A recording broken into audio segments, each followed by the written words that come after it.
For decades, premium smartphone manufacturing was synonymous with a single entity, Foxconn.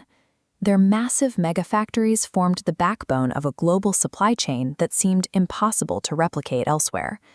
These high-value devices are the crown jewels of that chain. Capturing the contracts to assemble them is what drives the massive trade numbers that define modern electronics. India has spent years attempting to break into this tier. Despite long-running national campaigns to transform the country into a global manufacturing hub, the most sophisticated electronics work remained largely offshore. Breaking a foreign monopoly on high-tech manufacturing required a level of infrastructure and precision that many believed was out of reach for a domestic player. There is now significant financial pressure to change that. Recent data from the Reserve Bank of India shows a $5.65 billion drop in the country's foreign exchange reserves. Boosting high-value exports is the most direct lever the country has to replenish those reserves. It creates a sustainable flow of foreign currency that protects the national economy. India needs a massive export win to stabilize its position, but its path is blocked by established global giants that have dominated the sector for a generation. That long-held assumption of foreign dominance has just been upended. An Indian conglomerate has overtaken the world's largest electronics manufacturer in domestic iPhone exports. This chart compares the output of the two giants within India. Tata Electronics is now surging ahead, with a total iPhone export volume of $26.3 billion. To put that into perspective, it represents a significant portion of the country's entire electronics export market. This shift moves the center of gravity.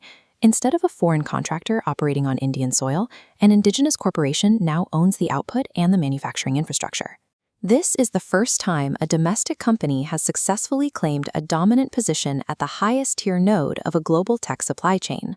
Tata reached this scale by acquiring existing manufacturing plants rather than building from scratch, a strategy that allowed them to start production almost immediately. The rapid expansion was supported by the government's production-linked incentive scheme, which provided the subsidies necessary to make large-scale electronics manufacturing financially viable. Meeting Apple's Zero required a rapid mobilization of thousands of workers and a massive scale-up of factory floor technology. Tata's move also capitalized on the global China Plus One strategy.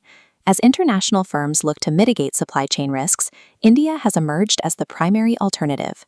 To increase profit margins, Tata is now integrating vertically, moving from simple assembly to manufacturing the actual components that go inside the devices.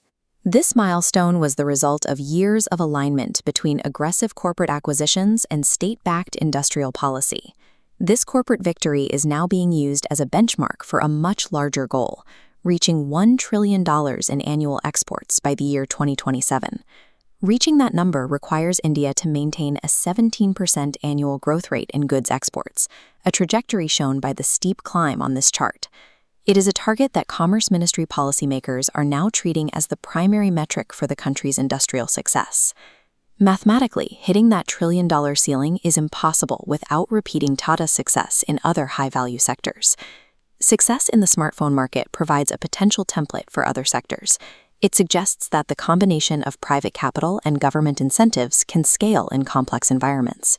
That same playbook is now being applied to green energy, to automotive manufacturing, and semiconductor assembly. Global supply chains are now positioning Indian manufacturing hubs as credible centers for premium, high-tech engineering. Tata overtaking Foxconn demonstrates that India can compete at the highest level of global manufacturing. It moves the $1 trillion export goal from a political talking point toward an economic reality.